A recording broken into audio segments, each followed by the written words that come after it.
Mercedes Sprinter CDI. Ставим кронштейн на лонжерон, на закладную планку. Сзади крепление заводское одно откручивается по одному болту.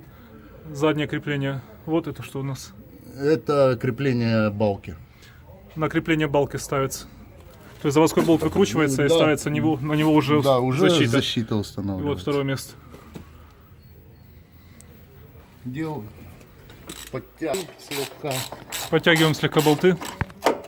чтобы у нас оно двигалось, чтобы можно было Отрегулировать. наживить всю защиту. Сейчас чуть-чуть в сторонку.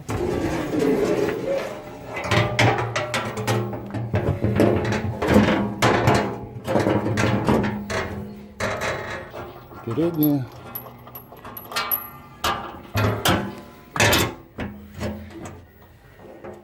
Где ты там?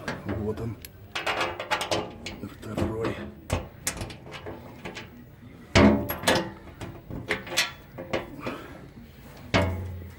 Держать.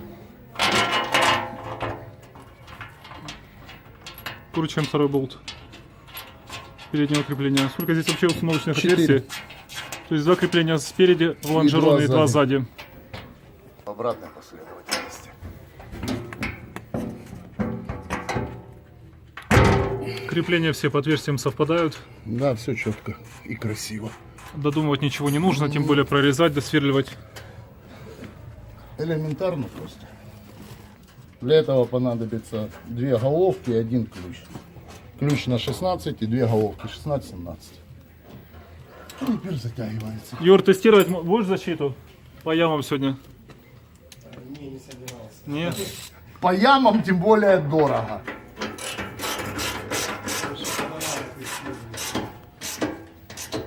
То есть пьяных заездов сегодня не будет? Не.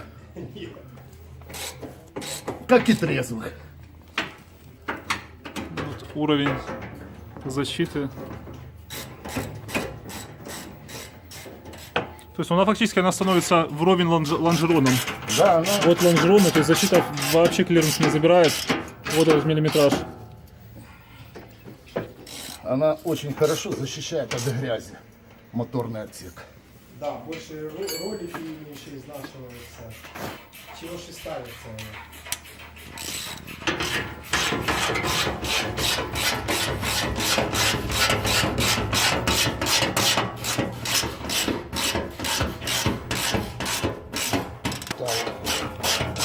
Стоят силиконовые амортизаторы. Они блокируют возникновение вибрации. То есть, где защита уперлась в металл, там и стоит как распорка этот амортизатор. Демпфер. Демпер.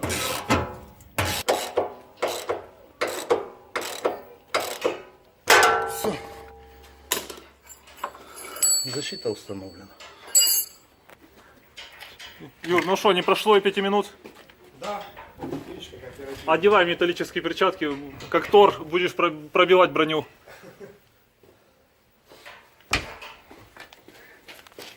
Класс.